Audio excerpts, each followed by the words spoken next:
STV news देख रहे हैं आप। आज की प्रमुख खबरों के साथ मैं हूं अंसारुल हक। पहले सुर्खियां। आज है शिक्षा दिवस। देश की 30 करोड़ से अधिक अनपढ़ जनता को शिक्षा दिवस की हार्दिक शुभकामनाएं। मोतिहारी पुलिस को इनामी अपराधी पकड़ने में लगातार मिल रही है सफलता। आज फिर पुलिस ने 5000 के एक इनामी अपराधी को किया गिरफ्तार। पूर्वी चंपारण जिले के डुमरिया घाट थाना क्षेत्र में पुलिस पर हुए हमले के मामले में 12 लोगों को किया गया गिरफ्तार। पुलिस पर हमला करने वालों को एसपी ने दी सख्त चेतावनी। ढाका थाना पुलिस ने अलग अलग मामलों में 2 लोगों को किया गिरफ्तार। गिरफ्तार दोनों व्यक्ति भेजे गए न्यायिक हिरासत में। एसडीएम ने पैक्स चुनाव की तैयारियों का लिया जायजा। सहायक निर्वाची पदाधिकारी को दिया आवश्यक दिशा निर्देश। आईसीपी रक्सौल सभागार में डीजी एसएसबी की अध्यक्षता में एक समन्वय बैठक हुई संपन्न। बैठक में डीआईजी बेतिया, जिलाधिकारी पूर्वी चंपारण तथा पुलिस अधीक्षक पूर्वी चंपारण ने लिया हिस्सा। एसडीएम ने की पीडीएस दुकानदारों के साथ बैठक। उपभोक्ताओं के केवाईसी कराने का दिया निर्देश। और हिंदी के सर्वश्रेष्ठ कथाकार फणीश्वर नाथ रेणु की कहानी रसप्रिया पर आधारित एक भोजपुरी लघु फिल्म रसप्रिया का मोतिहारी में हुआ प्रदर्शन। मौके पर पहुंचे कई सारे बॉलीवुड फिल्मों और थिएटर में काम कर चुके फिल्म के अभिनेता और गायक अमरेंद्र शर्मा।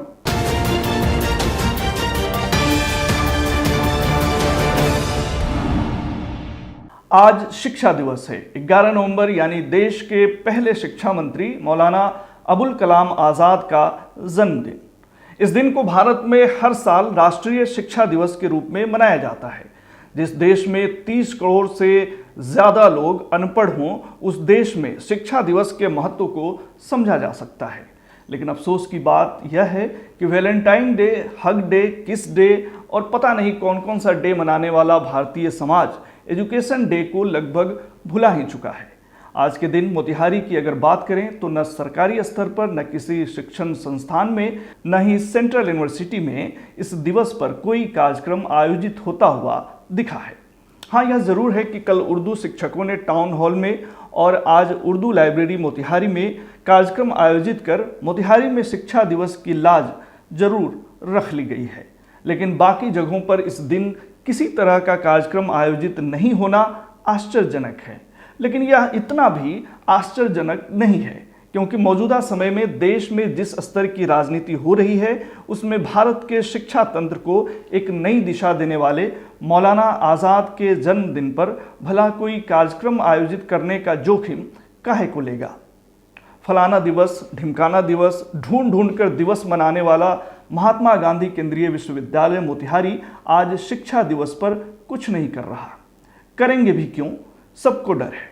अगर डर नहीं होता तो एक संगोष्ठी ही आयोजित कर देना कोई मुश्किल काम नहीं था।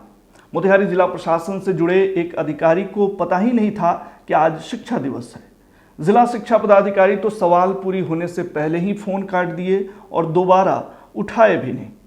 डर सबको है, नहीं तो एमएस कॉलेज मोतिहारी में तो कम से कम एक प्रोग्राम जरूर होता नजर आता। खैर, देश की 30 करोड़ से अधिक अनपढ़ जनता को शिक्षा दिवस की हमारी हार्दिक शुभकामनाएं। प्रदेश के सेकुलर मुख्यमंत्री नीतीश कुमार और नीतीश जी के बेहद खास एमएलसी डॉक्टर खालिद अनवर साहब को भी बहुत मुबारक। आज उर्दू लाइब्रेरी में डॉक्टर खालिद साहब को सुनना बेहद दिलचस्प होगा। इस बीच एमएस कॉलेज के प्रोफेसर इकबाल हुसैन क्या कुछ कह रहे हैं आज शिक्षा दिवस को लेकर, वह भी सुन लीजिए। आज शिक्षा दिवस है।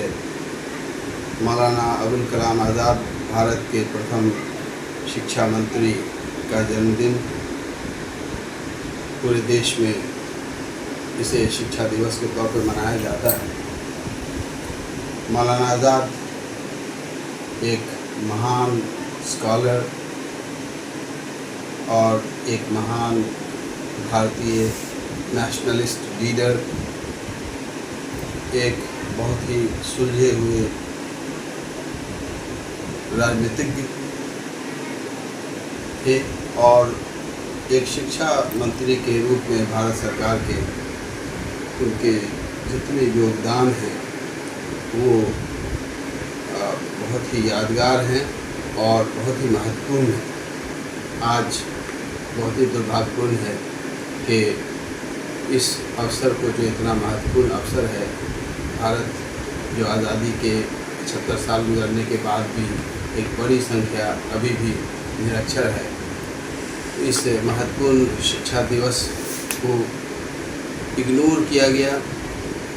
और ये दुर्भाग्यपूर्ण है कि पूरे मोतिहारी शहर में भी कोई भी सरकारी कार्यक्रम इस सिलसिले में आयोजित नहीं हुआ, किसी शैक्षणिक संस्थान में भी किसी तरह का कोई प्रोग्राम नहीं हुआ।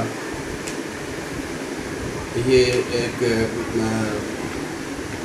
एक अजीब सी बात है, लेकिन ये दर्शाता है आज की मानसिकता को। और बहुत से तो ऐसे लोग हैं जो युवा जनरेशन है, वो मौलाना आज़ाद का नाम भी नहीं जानता। इतिहास से उनके जो भारत के लिए योगदान है उसको जैसे मिटा ही सा दिया गया। तो आज भी इस देश में जितनी बड़ी संस्थाएं हैं, जो भी बाद के जो लीडर्स आए, उन्होंने उसे भले ही उसको एक्सपैंड किया लेकिन उन सब की नींव उनके द्वारा ही डाली गई थी। मौलाना अबुल कलाम आज़ाद, इस बारे में उनसे भी अपील करता हूँ कि ये गलती फिर से दोहराई न जाए। आइंदा इस मौके पर, इस अवसर पर प्रोग्राम आयोजित किए जाएं। उनके कंट्रीब्यूशंस के साथ साथ एजुकेशन के बारे में, शिक्षा के बारे में अवेयरनेस फैलाने का एक दिन है। मोतिहारी पुलिस को इनामी अपराधी पकड़ने में लगातार सफलता मिल रही है। इस कड़ी में पुलिस ने 5000 के एक इनामी अपराधी को गिरफ्तार कर लिया है। खबर के मुताबिक गुप्त सूचना के आधार पर अनुमंडल पुलिस पदाधिकारी चकिया के नेतृत्व में केसरिया थाना द्वारा लूट एवं आर्म्स एक्ट कांड के वांछित 5000 के इनामी अपराधी गोलू कुमार को छतौनी चौक से गिरफ्तार किया गया है। इस संदर्भ में केसरिया थाना द्वारा आगे की कार्रवाई की जा रही है। वहीं इस मामले में पुलिस अधीक्षक स्वर्ण प्रभात ने बताया कि जिले में 220 अपराधियों पर इनाम की घोषणा की गई है, जिसको लेकर मोतिहारी पुलिस एक्टिव है। उन्होंने बताया कि कई लोग आत्मसमर्पण भी कर रहे हैं। मोतिहारी एसपी के मुताबिक अब तक करीब 3 दर्जन गिरफ्तारियां हो चुकी हैं। पूर्वी चंपारण जिले के डुमरिया घाट थाना क्षेत्र में पुलिस पर हमला बोलने के मामले में 12 लोगों को गिरफ्तार किया गया है। गौरतलब है कि पिछले दिनों जिले के डुमरिया घाट थाना क्षेत्र स्थित रामपुरवा गांव में एक मैजिक पिकअप वैन के द्वारा 3 ग्रामीणों को धक्का मार दिया गया था, जिसके बाद गुस्साए ग्रामीणों ने चालक को वैन समेत बंधक बना लिया था। लेकिन उसके बाद जब चालक व मैजिक वैन को छुड़ाने डायल 112 पुलिस पहुंची तो ग्रामीणों के गुस्से का शिकार पुलिस को भी होना पड़ा और लोगों ने पुलिस पर भी हमला बोल दिया। बाद में घटना से संबंधित वीडियो के आधार पर अपराधियों को चिन्हित करते हुए 12 लोगों को डुमरिया घाट थाना क्षेत्र से गिरफ्तार किया गया है। वहीं मोतिहारी पुलिस अधीक्षक स्वर्ण प्रभात ने स्पष्ट शब्दों में चेतावनी दी है कि पुलिस को हथियार सिर्फ दिखाने के लिए नहीं, बल्कि आम जनता की सुरक्षा और अपनी आत्मरक्षा के लिए दिया गया है। डुमरिया घाट थाना में पदस्थापित एसआई धर्मेंद्र पर ग्रामीणों के द्वारा हमला व घिर जाने के बावजूद बहादुरी पूर्वक असामाजिक तत्वों का सामना करने और उग्र भीड़ को खदेड़ने हेतु उन्हें पुरस्कृत किया जाएगा।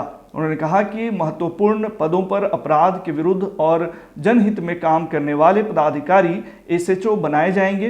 पुलिस पब्लिक संबंध बेहतर करने हेतु कम्युनिटी पुलिसिंग के तहत पंचायतवार इसी हफ्ते से जनसंपर्क अभियान चलाया जाएगा, जिसकी कार्य योजना बनाई जा रही है। साथ ही मोतिहारी एसपी ने पूर्वी चंपारण की आम जनता से अपील करते हुए कहा है कि कुछ लोगों के बहकावे में आकर कानून हाथ में नहीं लें। थाना स्तर से समस्याओं का समाधान नहीं होने पर वरीय पदाधिकारियों से संपर्क साधें। पुलिस के कार्य को बाधित करते हुए हमला कर दिए। घटनास्थल पर मौजूद पुवनी धर्मेंद्र कुमार 3 के द्वारा आत्मरक्षार्थ पहले लाठी, फिर फायरिंग की घटना, फायरिंग उनके द्वारा मजबूरन की गई। इस घटना के बाद असामाजिक तत्वों को चिन्हित करते हुए कुल 60 व्यक्तियों के विरुद्ध नामजद प्राथमिकी दर्ज की गई एवं 40-50 अज्ञात पर किया गया। इस संबंध में पुलिस अधीक्षक महोदय मोतिहारी के निर्देशानुसार एक टीम का गठन किया गया। गठित टीम द्वारा कार्रवाई करते हुए छापामारी कर उनमें से 12 नामजद अभियुक्तों को गिरफ्तार किया गया, जिन्हें न्यायिक अभिरक्षा में भेजा जा रहा है। अनुमंडल क्षेत्र के जनता से मेरा अनुरोध होगा कि पुलिस हमेशा आपके सहयोग हेतु तत्पर है, परंतु अनावश्यक रूप से पुलिस के कार्य में बाधा, सड़क जाम, पुलिस पर हमला की जाती है, तो ऐसे असामाजिक तत्वों के साथ पुलिस सख्ती से निपटने हेतु हमेशा तैयार है। और इसका ध्यान रखें कि पुलिस 24 घंटे आपके लिए ड्यूटी करती है, फिर भी अगर पुलिस के साथ इस ढंग का व्यवहार किया जाता है। पूर्वी चंपारण जिले के ढाका थाना पुलिस ने अलग अलग मामलों में 2 व्यक्तियों को गिरफ्तार किया है। जानकारी के अनुसार थाना क्षेत्र के फुलवरिया गांव के एक धार्मिक स्थल पर उन्माद फैलाने, गांव में धार्मिक सौहार्द बिगाड़ने एवं धार्मिक भावनाओं को ठेस पहुंचाने संबंधित मामले को लेकर एक व्यक्ति को गिरफ्तार किया गया है। गिरफ्तार व्यक्ति ढाका थाना क्षेत्र के फुलवरिया गाँव का ही निवासी है। वहीं दूसरी तरफ पुलिस ने ढाका गांधी चौक के नजदीक से नशे की हालत में एक पियक्कड़ को गिरफ्तार किया है। गिरफ्तार व्यक्ति चिरैया थाना क्षेत्र का आश्रम मधुबनी गांव निवासी बताया गया है। पुलिस ने त्वरित कार्रवाई करते हुए गिरफ्तार दोनों व्यक्तियों को न्यायिक हिरासत में मोतिहारी भेज दिया है। पश्चिमी चंपारण स्थित मझौलिया प्रखंड में आगामी 27 नवंबर को होने वाले पैक्स चुनाव को लेकर हो रही तैयारियों का जायजा आज एसडीएम विनोद कुमार ने लिया। इस दौरान उन्होंने स्थल निरीक्षण करते हुए प्रखंड विकास पदाधिकारी सह सहायक निर्वाची पदाधिकारी वरुण केतन को आवश्यक दिशा निर्देश दिए। साथ ही उन्होंने नामांकन करने आए अभ्यर्थियों के लिए अलग अलग काउंटर की व्यवस्था करने का निर्देश दिया एवं नामांकन में अभ्यर्थियों को कोई कठिनाई न हो, इसके लिए प्रशासन द्वारा हर संभव सहयोग देने का सुझाव दिया। मौके पर उपस्थित सहायक निर्वाची पदाधिकारी वरुण केतन ने पैक्स चुनाव को लेकर हो रही तैयारियों की विस्तृत जानकारी दी और कहा कि 13, 14 और 16 नवंबर को नामांकन की प्रक्रिया होगी। इस अवसर पर प्रखंड आपूर्ति पदाधिकारी जयप्रकाश मौर्य, जितेंद्र कुमार, सनोज कुमार सहित अन्य उपस्थित थे। आईसीपी रक्सौल सभागार में आज डीजी एसएसबी की अध्यक्षता में एक समन्वय बैठक संपन्न हुई। इस बैठक में डीआईजी बेतिया, जिलाधिकारी पूर्वी चंपारण तथा पुलिस अधीक्षक पूर्वी चंपारण ने हिस्सा लिया। बैठक में 47वीं बटालियन एसएसबी द्वारा सीमा सुरक्षा को बढ़ाने के उद्देश्य से विभिन्न बिंदुओं पर सुगम समन्वय स्थापित करने हेतु चर्चा की गई। बैठक के पश्चात बीरगंज और रक्सौल को जोड़ने वाले मैत्री पुल का स्थल निरीक्षण भी किया गया। पुल पर एसएसबी के कैंप तथा दोनों देशों के नागरिकों के लिए सुगम आवागमन की व्यवस्था का जायजा भी लिया गया। मझौलिया प्रखंड सभागार में प्रखंड के सभी जन वितरण प्रणाली दुकानदारों के साथ एसडीएम डॉक्टर विनोद कुमार ने एक बैठक की, जिसमें सभी डीलरों को दीपावली एवं छठ पूजा के अवसर पर बाहर से घर आए उपभोक्ताओं का केवाईसी कराने का निर्देश दिया गया।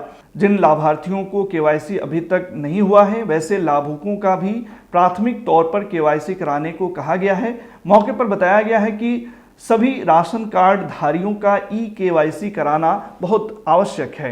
कार्ड में दर्ज जिन सदस्यों का ई-केवाईसी नहीं होगा तो वे राशन से वंचित रह जाएंगे। उन्होंने कहा कि डीलर अपनी जवाबदेही को समझते हुए पूरी जिम्मेदारी के साथ कार्य करें। मौके पर प्रखंड आपूर्ति पदाधिकारी जयप्रकाश मौर्य सहित प्रखंड क्षेत्र के सभी पीडीएस दुकानदार उपस्थित थे।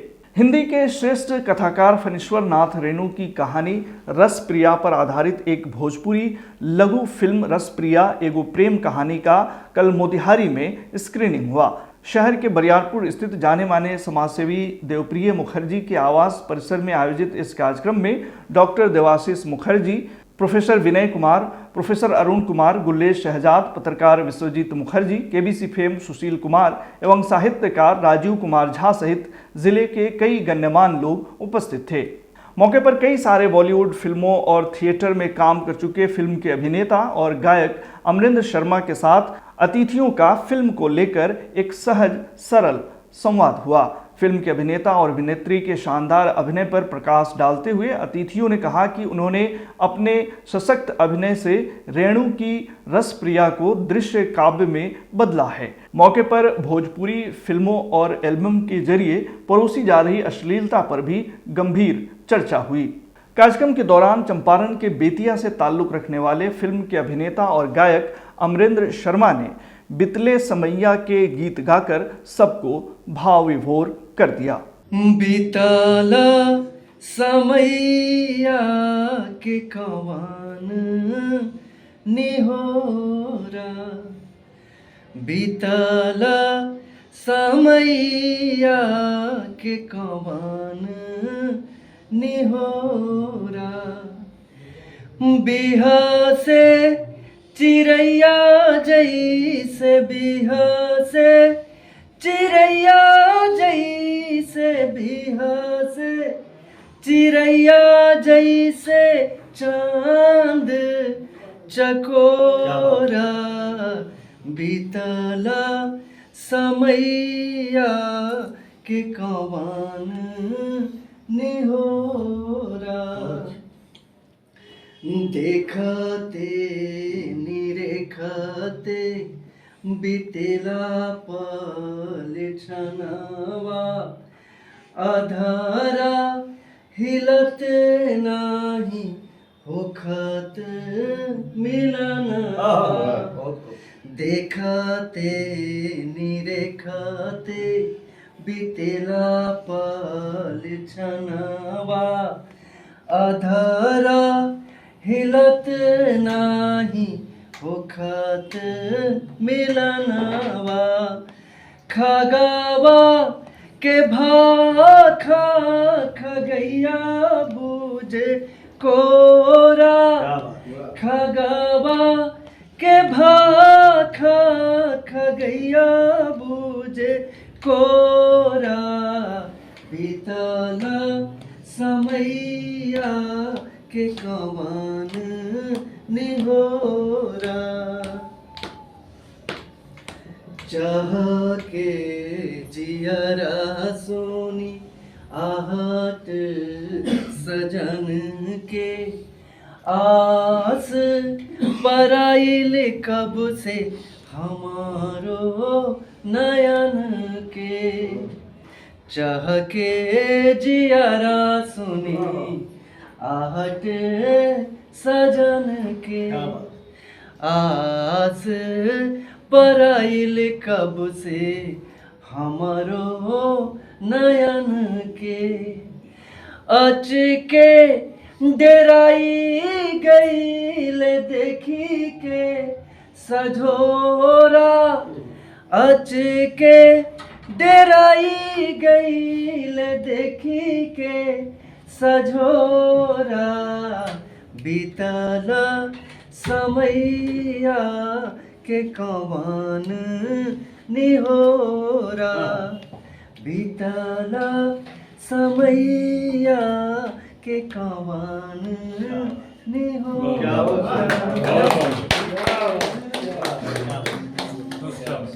आज के बुलेटिन में फिलहाल इतना ही। तमाम खबरों और डिबेट्स के लिए जुड़े रहिए STV न्यूज़ के साथ।